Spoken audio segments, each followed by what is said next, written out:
Boa noite, amados, a todos que participam deste momento. Saúdo-los com a paz do Senhor Jesus e dizer que passaram esses dias, ficamos com a expectativa de poder nos reencontrar, compartilhando sua palavra, buscando encontrar em sua palavra aquilo que no dia de hoje pode nos sustentar, o que Deus está falando para este tempo, e adquirir sabedoria que somente encontramos na palavra do Senhor. Antes de iniciarmos o tema de hoje, hoje falaremos em 1 Samuel, capítulo 25, quase todo o capítulo. Nós vamos iniciar do verso 2 até o verso 35. Mas antes de iniciarmos o tema, conversava com um pastor de um outro país e ele me mandava um comentário de um outro pregador. Eu disse para o pastor que não é bom de nós formos levados a um sensacionalismo desse momento. Esse momento deve ser, como falamos a semana passada, que Deus nos dê colírio aos olhos para vermos e chegar a esse momento que vivemos. Em Joel, e o próprio apóstolo Pedro, em Atos, ele profere as palavras de Joel, dizendo que nos últimos tempos Deus derramaria o Espírito Santo. E isso aconteceu 2000 anos atrás. E naquele momento se cumpre o que se cumpriria nos últimos tempos, que ele derramaria o Espírito Santo. Normalmente uma semana tem 7 dias. E quando chega já sexta-feira, nós já cumprimentamos as pessoas dizendo um feliz fim de semana, porque fim da semana com sábado e domingo no lado de Ocidente. Portanto, se entendemos que Deus trabalha simbolicamente com semana, 1000 anos são como um dia, portanto, uma semana são 7000 anos. Desde Adão até o Senhor Jesus, arredondando, temos 4000 anos. E desde o dia da sua morte e ressurreição do nascimento até hoje, temos 2000 moedinhas, que seriam 6 dias, ou seja, 6000 anos. Ou seja, que faz 2000 anos atrás, começou o fim de semana. Nós estamos vivendo esses 2 dias da semana que findam os 2000 anos, que seriam 7000 com o milênio. 6 até agora, e ainda temos um milênio, que seria o 7º dia. Portanto, nós vivemos sim os últimos dias. Nós vivemos os dias que são princípios de dores. E procuramos, para não sermos levados a um sensacionalismo desse momento, desviar todo o foco, a atenção, nós temos que aquietar-nos em Deus e podermos posicionar-nos em Deus devidamente, porque cremos que o que hoje está se passando é um princípio de dores, porque antes da vinda do Senhor, ou antes do rapto, virá uma grande colheita. Portanto, cremos que estamos nas portas de uma grande colheita. A pergunta que temos que nos fazer como pastores e como servos do Senhor: temos obreiros suficientemente preparados para esse momento? Temos ceifeiros? Estamos com as mãos prontas? Temos celeiros prontos? Temos toda uma inspiração divina para este momento? para podermos colher e conter essa colheita e não se ir pelos dedos. Que evangelho vamos apresentar hoje a esta geração que Deus nos entrega? Este momento de dores, este momento de aflição, é para que o mundo se volte a Deus, para que possa haver uma conscientização desse momento, para que o homem, porque felizmente ou infelizmente, o homem só o busca, eleva seus olhos ao céu quando a água está no pescoço. Sempre foi assim. E que nós encontremos um ambiente propício para semear a palavra, a boa palavra do Senhor, o conteúdo verdadeiro desse evangelho, que é a salvação em seu Filho, o arrependimento, perdão de pecado. O evangelho sempre foi esperança, a esperança de um reino, a certeza que ele voltará e que todo isto acabará e todo será novo no Senhor Jesus, e que venha seu reino e que venha quanto antes. Depois que a igreja for arrebatada, ali sim, de maneira plena, virão os ai, os dores, as aflições, aí surgirá o anticristo, haverá um governo mundial, haverá aqueles que ficaram, haverá a marca da besta, e serão já não mais a igreja será seu povo, não mais os gentios serão seu povo. A partir que a igreja do rapto, Israel se volta a tornar-se o povo do Senhor. Hoje o seu povo são os gentios, com os judeus que se convertem, mas é o tempo dos gentios. Depois será o tempo dos judeus. Um pequeno preâmbulo antes de compartilharmos a palavra do Senhor. Então vamos a ler 1 Samuel, capítulo 25, do verso 2 ao verso 17. Antes que os de casa me auxiliem com a leitura, hoje falaremos no aspecto simbólico. Durante este tempo eu ensinei mais de um ano, eu falei 1 Samuel e comecei a falar um pouco de 2 Samuel. Nós estávamos estudando a vida de Davi e foi precioso todo esse tempo que falamos sobre Davi. Agora, Davi será um símbolo. Não mais estaremos falando da pessoa de Davi em si, o processo de Deus na vida de Davi, mas sim que nesse momento o que Davi simboliza. Então, por favor, leamos a palavra do Senhor. Havia um homem em Maom que tinha suas propriedades no Carmelo. Era um homem muito rico, tinha 3.000 ovelhas e 1.000 cabras, e ele estava tosqueando as suas ovelhas no Carmelo.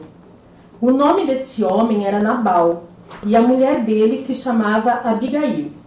Ela era inteligente e bonita, porém Nabal era grosseiro e mau em tudo o que fazia. Era descendente de Calebe. Quando Davi, no deserto, ouviu dizer que Nabal tosqueava suas ovelhas, enviou 10 rapazes e lhes disse: vão ao Carmelo falar com Nabal e pergunte-lhe, em meu nome, como está. Diga que ele é afortunado. Paz para você, paz para sua casa e paz para tudo o que é seu. Soube que você está fazendo a tosquia de suas ovelhas. Os seus pastores estiveram conosco e nós não os maltratamos e nada lhes faltou durante todo o tempo em que estiveram no Carmelo. Pergunte aos seus moços e eles lhe dirão. Portanto, que os meus rapazes encontrem favor em sua presença, porque chegamos em boa hora. Por favor, dê a estes seus servos e a Davi, seu filho, qualquer coisa que tiver à mão. Os rapazes de Davi foram e falaram a Nabal todas essas palavras em nome de Davi. Depois ficaram esperando. E Nabal deu a seguinte resposta aos servos de Davi. Quem é Davi? E quem é o filho de Jessé? Muitos são hoje em dia os servos que fogem do seu senhor. Vocês acham que eu vou pegar o meu pão, a minha água e a carne dos animais que abati para os meus tosquiadores e dar a homens que eu não sei de onde vêm? Então os rapazes de Davi se puseram a caminho e voltaram. Ao chegarem, disseram a Davi tudo o que Nabal havia falado. Então Davi disse aos seus homens: que cada um cinja a sua espada. E cada um cingiu a sua espada, e também Davi cingiu a sua. Cerca de 400 homens seguiram Davi, enquanto 200 ficaram com a bagagem. Nesse meio tempo, um dos moços de Nabal foi falar com Abigail, a mulher de Nabal, dizendo: Davi enviou do deserto mensageiros para saudar o nosso senhor, mas ele os pôs a correr. No entanto, aqueles homens não têm sido muito bons, e nunca fomos maltratados por eles, e de coisa alguma sentimos falta em todos os dias de nosso trato com eles, quando estávamos no campo. Eles eram como um muro ao nosso redor, tanto de dia como de noite, todos os dias que estivemos com eles apacentando as ovelhas. E agora pense bem e veja o que pode fazer, porque o mal já está determinado contra o nosso Senhor e contra toda a sua casa. Ele é homem maligno e não há quem consiga falar com ele. Obrigado. Logo seguiremos lendo outros versículos. Falava que nesse momento falaríamos de uma maneira como um tipo. Davi simboliza, nesse momento, a Deus. É um tipo de Deus. E Abigail, diríamos que é um tipo da igreja, do cristão verdadeiro, do povo do Senhor.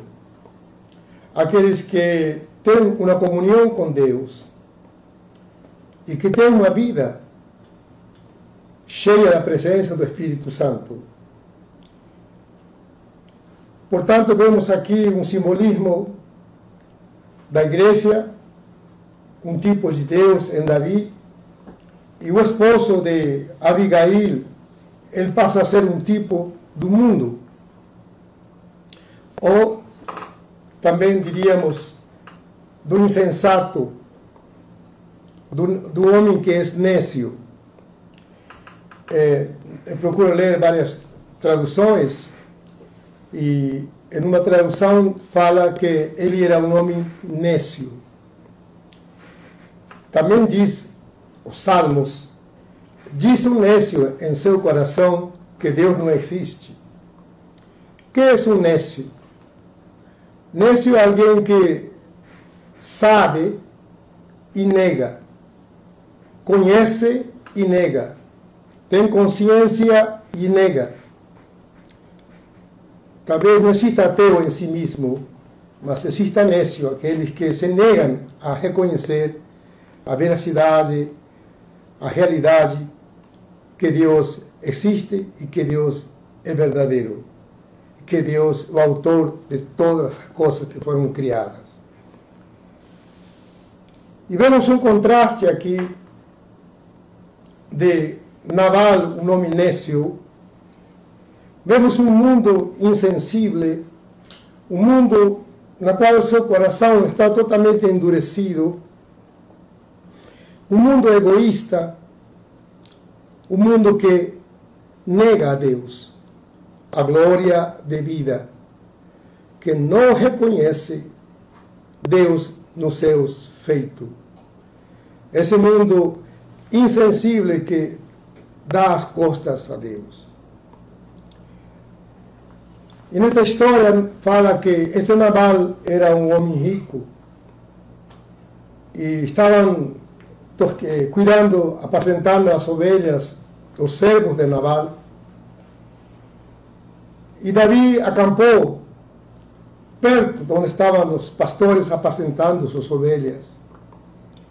Davi tinha com ele um grupo de 600 pessoas, a mais com as mulheres e crianças.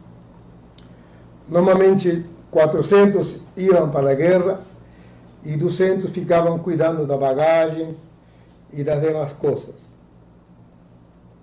Davi tinha uma liderança sobre seu exército sobre seus valentes e acamparam ali. Sabemos que ladrões são como barata. Sempre existieron, sempre existen, sempre surgem. Como combatê-lo? Ladrões temos em todos os lugares. E naquele tempo talvez era muito forte roubar gado, ovelhas, roubar as fazendas.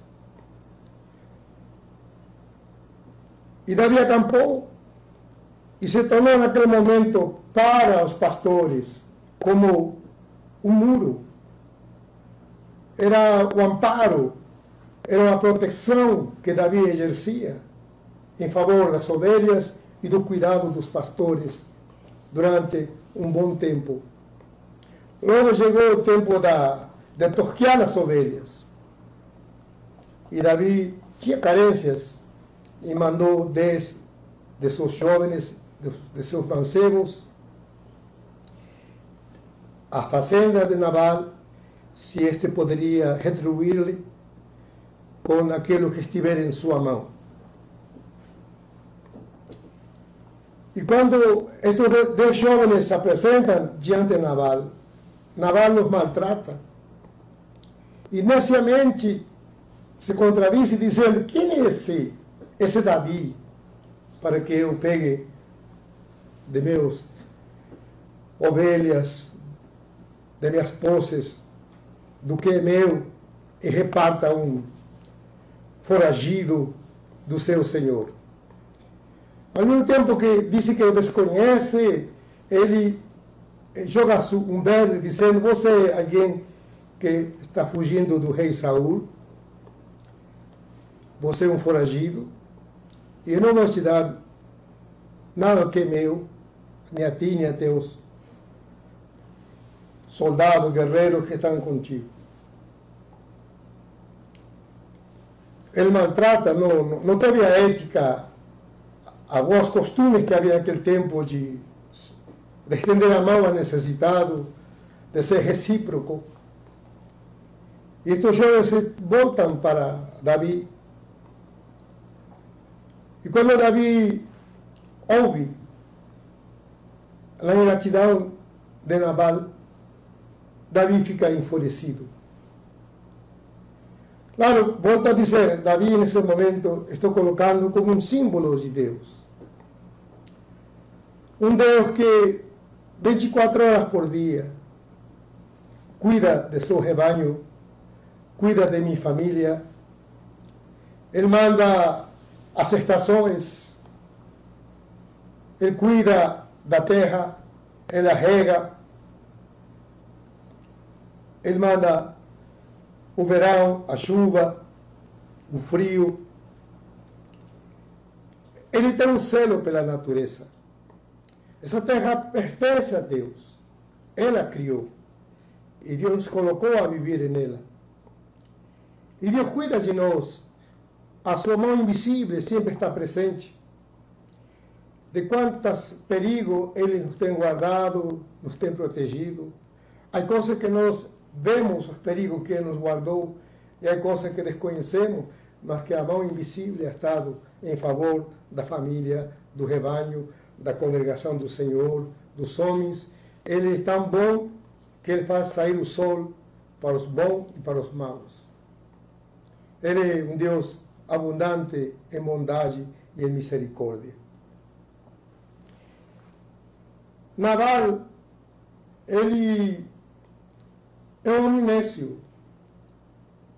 Enquanto que ele maltrata a seus criados, a los enviados por Davi, ele se regala numa festa. Ele se embriaga, ele se entrega à bebida, ao prazer. Eu não estou aqui dizendo que Deus não nos quer bem, não vou aos extremos, não vou a um legalismo. Mas quando vemos que o homem se vai aos extremos, o homem se regala, é mesquinho para com os outros, é mesquinho para com Deus, mas é egoísta e abundante para consigo mesmo. Ele se deleita num banquete, ele se embriaga, enquanto que os valentes de Davi estavam passando necessidade. Deus está irado com a sua criação. Deus está irado com os homens. Porque os homens, em vez de dar glória a Deus, como diz Romano, os homens adoraram a criatura e não ao Criador. Os homens negam a Deus em reconhecê-lo. Os homens têm se zombado de Deus. Têm provocado a Deus. Os homens procuram legalizar o pecado. Procuram tirar da cena tudo aquilo que represente Deus, governo, autoridade, família. Porque todos têm uma conotação Deus. Deus criou. Deus é autor. Deus é autoridade. Deus é governo.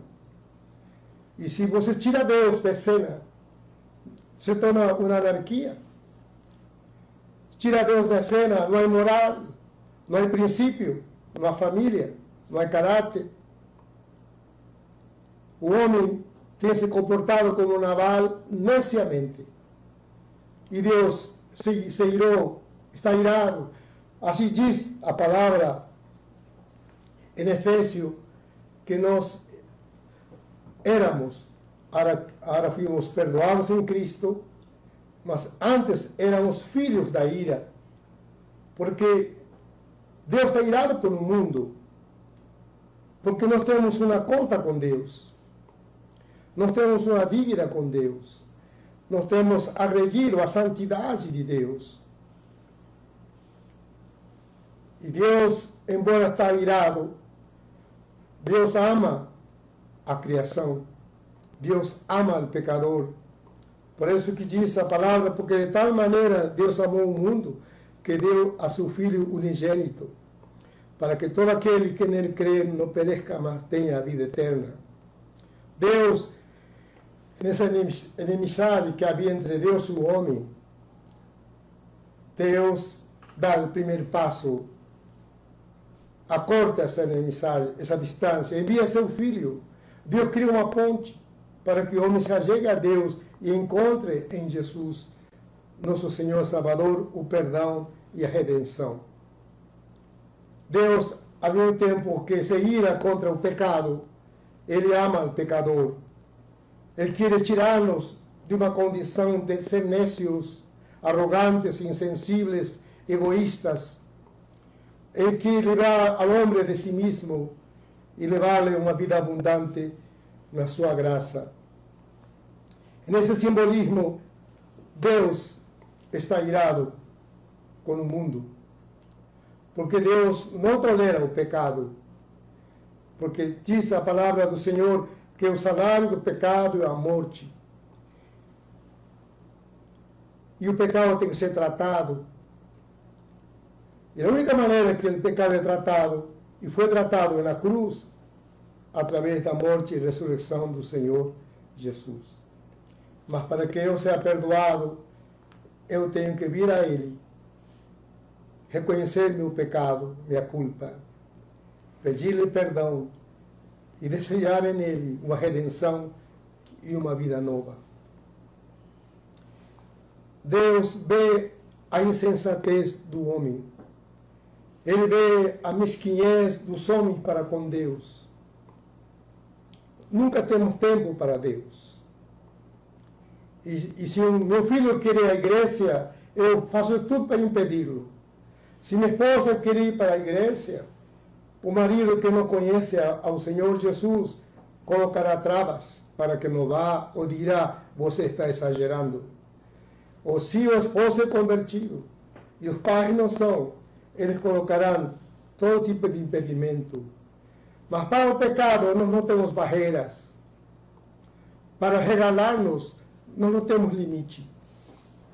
O homem é mesquinho para com Deus, mas ele é extremadamente abundante para consigo mesmo. Então, Davi, que é um símbolo de Deus, ele diz: para quê? Cuidei todo esse tempo desse gado, dessas ovelhas. Não toquei nada. Fui como um muro para eles. Noite e dia fomos um muro contra ladrões, saqueadores. E Davi, irado, pega 400 homens e diz: amanhã não ficará um homem vivo. Diz outra versão, aqui em Gêmeos, não ficará aquele que disse mija, não sei, pensei que fosse gíria, mas aquele que orina na parede. Não ficará um vivo. Assim como Abigail simboliza a igreja, os criados simbolizam os filhos, os servos de Deus. E um dos criados, e cabe que na igreja do Senhor todos somos templo do Espírito Santo, e hoje a igreja tem que ter uma sensibilidade e uma leitura desse momento e um discernimento desse momento que se vive. E um dos criados discerne um momento terrível que virá sobre sua fazenda do patrão, sobre o patrão e sobre tudo. E vai e diz a Abigail. Talvez Abigail simbolize a igreja, mas ao mesmo tempo simboliza ao Espírito Santo, porque nós somos templo dele. Somos sua casa e somos os instrumentos de intercessão, porque Deus nos chama a orar no Espírito, a clamar no Espírito, a interceder no Espírito. E fala o servo, a patroa, e disse a Abigail, eles foram como um muro, testemunhando a fidelidade de Deus na vida do homem. Eles protegeram-nos, guardaram, cuidaram, nos abençoaram todo esse tempo. Nada nos faltou. Nunca tivemos tão cômodo, confortável, quando eles estavam ali, acampados ao nosso redor. Eram como anjos para nós. E teu marido los maltratou. E Davi está vindo. E amanhã não ficará nada em pé. Abigail disse a seus servos: levem mantimento, vão diante de mim, e eu irei ao encontro de vocês para falar com Davi. Vamos a ler o verso 18 ao 25. Então Abigail se apressou e tomou 200 pães, 2 odres de vinho, 5 ovelhas assadas, 5 medidas de trigo tostado, 100 cachos de passas e 200 pastas de figos secos, e os pôs sobre jumentos. E disse aos seus mancebos: ide adiante de mim, eis que vos seguirei de perto. Porém, não o declarou a Nabal seu marido. E quando ela, montada num jumento, ia descendo pelo encoberto do monte, eis que Davi e os seus homens lhe vinham ao encontro, e ela se encontrou com eles. Ora, Davi tinha dito: na verdade que em vão tenho guardado tudo quanto este tem no deserto, de sorte que nada lhe faltou de tudo quanto lhe pertencia, e ele me pagou mal por bem. Assim faça Deus a Davi, e outro tanto, se eu deixar até o amanhecer de tudo que pertence a Nabal um só varão. Vendo, pois, Abigail a Davi, apressou-se, desceu do jumento e prostrou-se sobre o seu rosto diante de Davi, inclinando-se à terra. E prostrada aos seus pés lhe disse: ah, Senhor meu, minha seja a iniquidade. Deixa a tua serva falar aos teus ouvidos, e ouve as palavras da tua serva. Rogo-te, meu Senhor, que não faças caso deste homem de Belial, a saber, Nabal, porque tal é ele, qual é o seu nome. Nabal é o seu nome, e a loucura está com ele. Mas eu, tua serva, não vi os mancebos de meu Senhor que enviaste. Obrigado. vemos Abigail como símbolo da igreja.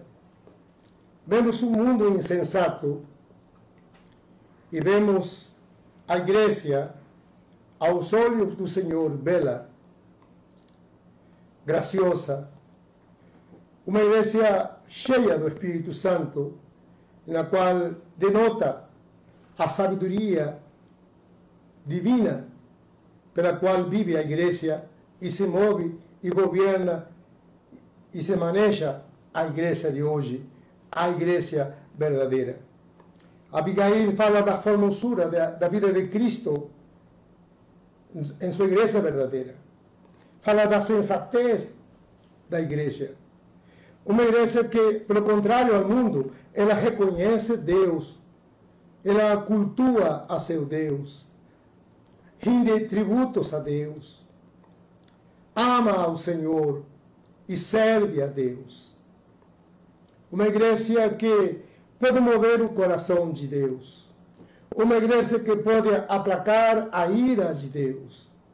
Porque Deus está irado. Deus é santo. E Ele não terá por inocente o culpável. Deus não suporta a soberba dos homens. E estamos todos debaixo de juízo.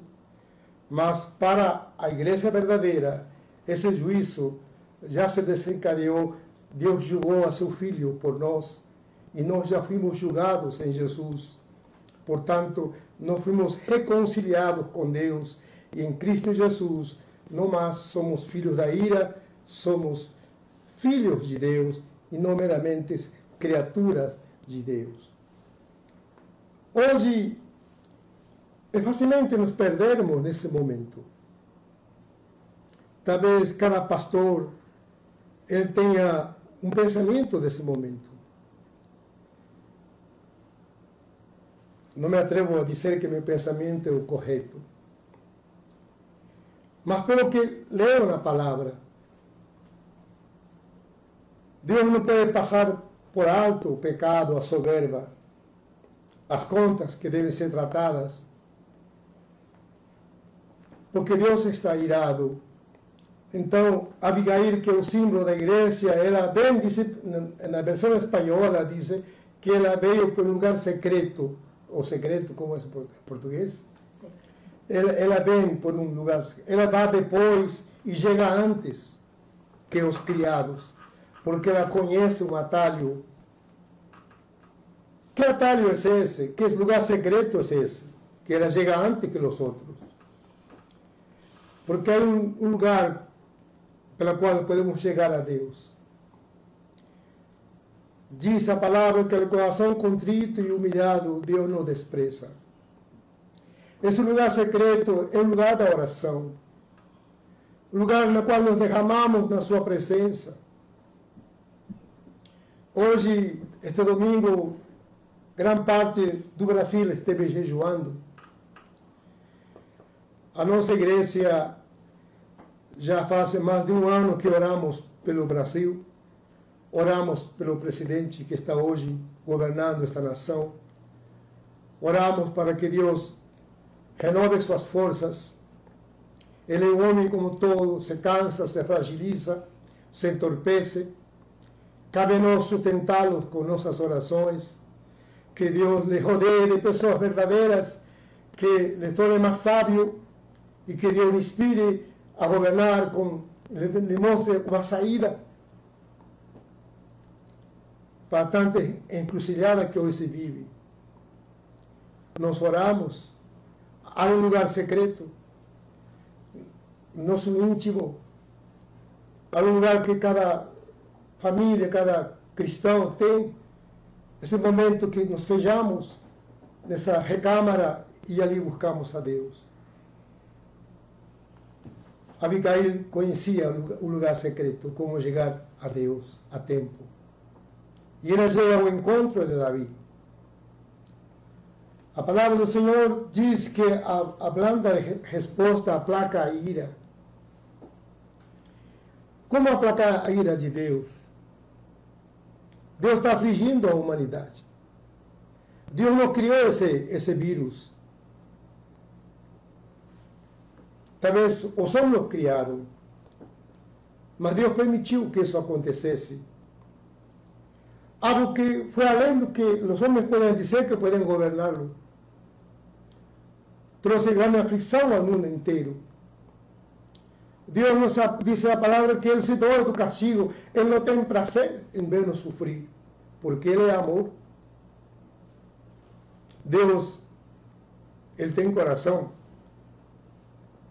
Ele tem sentimento, porque Ele ama. E nós podemos tocar o coração dele. De que maneira? Curvando-nos diante dele, humilhando-nos, reconhecendo nossas faltas e pedindo-lhe perdão.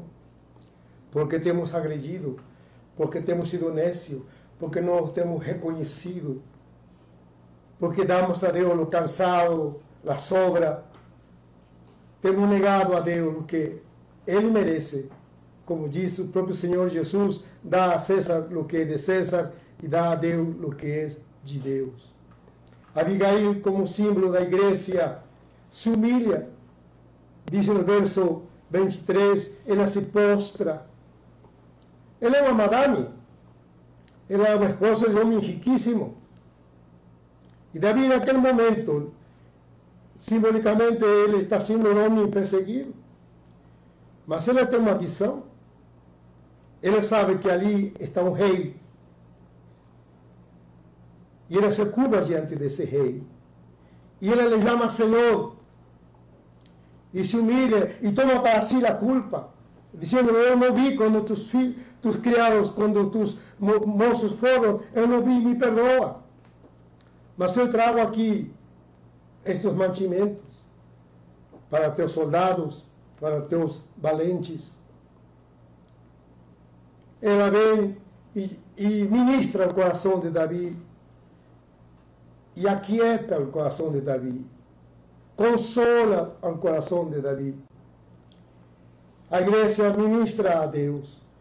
A igreja diz, Senhor, os homens não te reconhecem, mas nós te reconhecemos.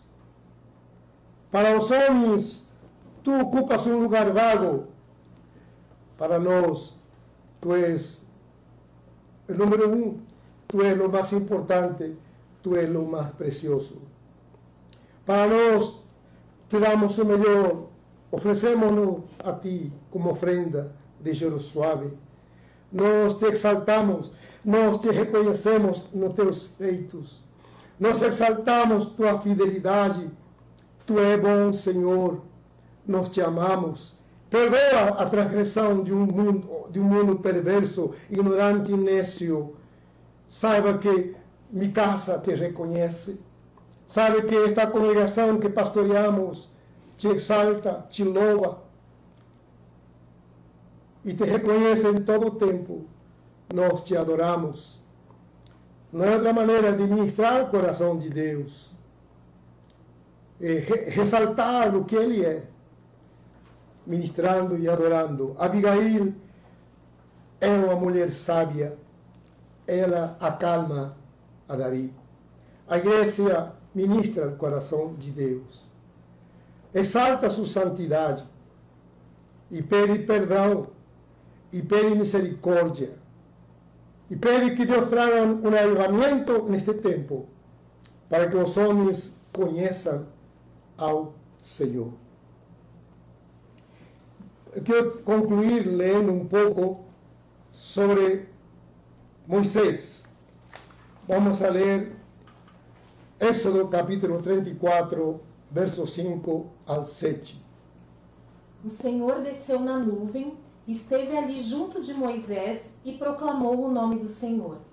O Senhor passou diante de Moisés e proclamou: O Senhor Deus compassivo e bondoso, tardio em irar-se e grande em misericórdia e fidelidade, que guarda a misericórdia em 1000 gerações, que perdoa a maldade, a transgressão e o pecado, ainda que não inocente o culpado, e visita a iniquidade dos pais nos filhos e nos filhos dos filhos, até a 3ª e 4ª geração. Moisés ele estava no monte, levando as tábuas para que Deus, uma vez mais, pudesse escrever nas tábuas os 10 mandamentos. Moisés, ele quis conhecer a glória do Senhor. E quando Deus lhe disse a Moisés, você quer conhecer minha glória? O que é a glória de Deus e o que é a glória dos homens? Você vê um jogador de futebol que de repente a sorte desta vida lhe fez um grande jogador e ganha fortunas. Ele coleciona seus melhores carros, Ferraris, Jaguar, Porsche, assim por diante. Ele tem coleções dos melhores carros. Outro, talvez, os melhores relógios, fazendas, joias. Cada um mostra. As mulheres mostram seu glamour, sua beleza. Mas tudo isso passa. A glória dos homens passa. A glória dos homens não passa de uma ostentação, de uma vaidade. Essa é a glória dos homens. Quando tem sua fama, seu nome alcançado, suas posses, seus títulos, seus troféus. Isso faz os homens serem gloriosos. Mas o que constitui a glória de Deus? Por que Deus é um Deus glorioso? Porque Deus se enche de glória. E diz Deus a Moisés, eu vou passar e te mostrarei meu bem. Minha glória é o que eu sou. Diria, não é o que eu tenho. Minha glória não é o poder de criar todas as coisas da nada. Eu te mostrarei meu bem. Passarei, tu verás minhas costas e mostrarei meu bem. E Deus passa, e Deus brada. Que voz maravilhosa pela qual Ele troveja e se auto-anuncia. Ele manifesta quem Ele é. Ele manifesta seu caráter. Ele disse, porque eu sou Deus, tardio em irar-me, amplo em perdoar, porque sou Deus que me dou do castigo, porque sou longânime, porque sou santo, e não terei por inocente ao culpável, mas ao mesmo tempo, eu sou um Deus rico em misericórdia, pronto a perdoar aquele que se arrepende e se chega a mim. Mas como Deus tem caráter, Ele é santo, Ele não passará por alto sem que o pecado seja tratado. Esse é o nosso Deus que adoramos e que exaltamos. Essa é a glória desse Deus que cultuamos e conhecemos e buscamos conhecê-lo cada dia mais. Esse é um Deus glorioso. Deus é bom. Só Deus é bom. Ele não é como nós, estupim curto. Nossa paciência é curta. Nosso senso de justiça é miserável. Deus é um Deus tardio para irar-se, longânime. Disse em outro momento, Ele se lembra que somos carne. Ele se lembra quão pobres e frágeis somos. A glória do Senhor está em seu caráter. Deus é um Deus bom. Hoje, podemos dizer, por que Deus permitiu tamanha aflição? O que será hoje do mundo, de tantas famílias? Quantas vidas serão ceifadas?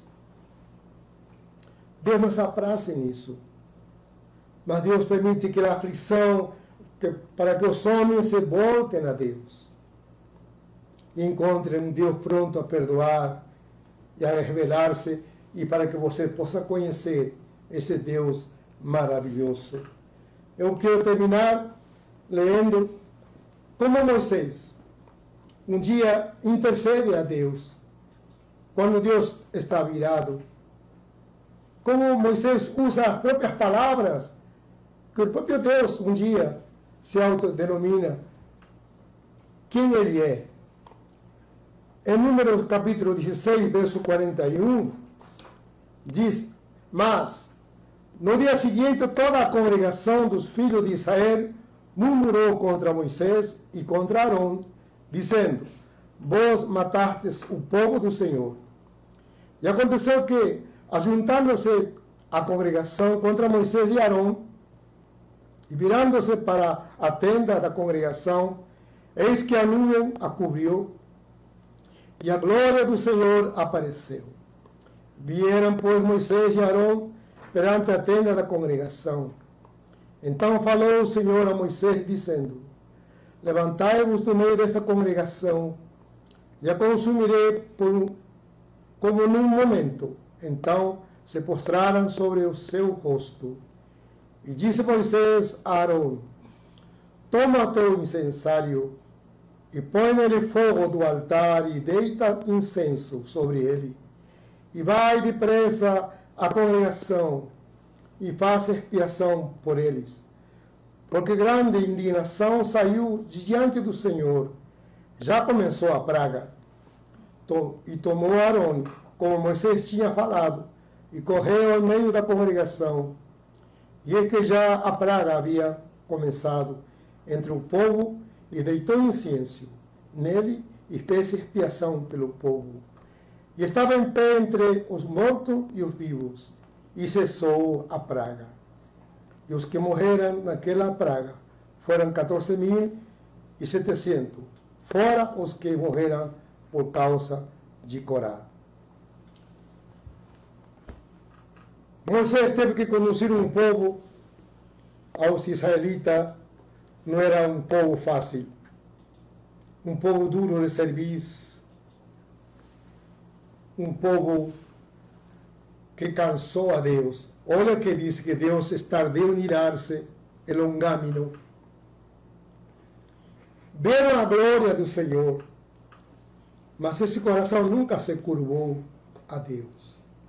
Domingo que vem, eu quero falar um pouco sobre o coração dos homens.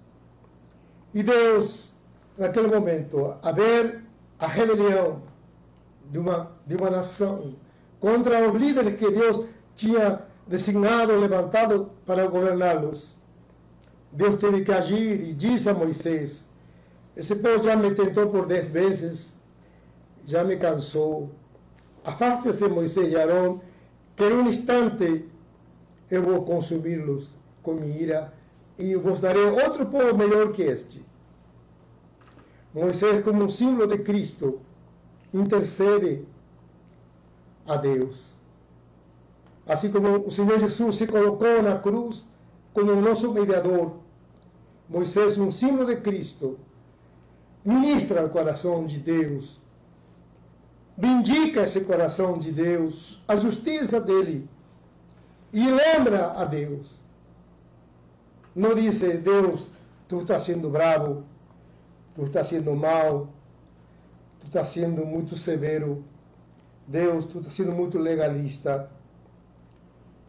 Não, pelo contrário, ele ressalta na grandeza de Deus e diz: ministram com incensário, fogo do altar do sacrifício, um tipo de Cristo, é um tipo do sacrifício de Cristo na cruz, porque o que acalmará a Deus é o sacrifício da morte e ressurreição do Senhor Jesus pelos nossos pecados. Jesus morreu por nossas transgressões, pelas nossas rebeliões, e a dívida foi paga, e nós que éramos inimigos de Deus, tornamos-nos filhos de Deus e herança de Deus.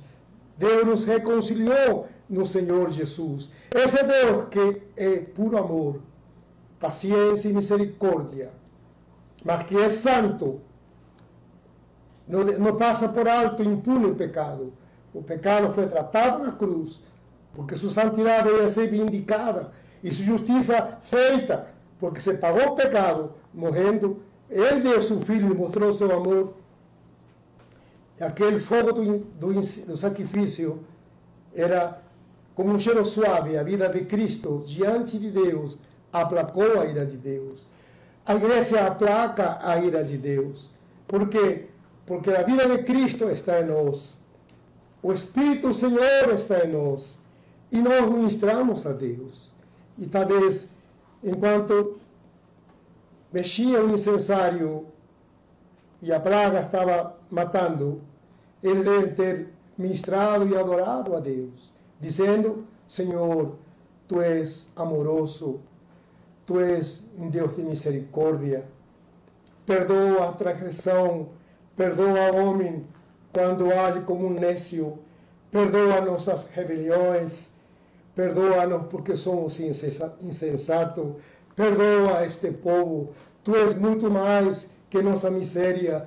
Deus, Deus de misericórdia, manifesta tu braço de bondade. E Deus se aquietou e a morte parou. O que faremos como igreja hoje? Simplesmente vamos pedir que Deus pare como disse, Covid-19, ao coronavírus, que se quanto antes venha uma vacina, todos podem ter seu lugar.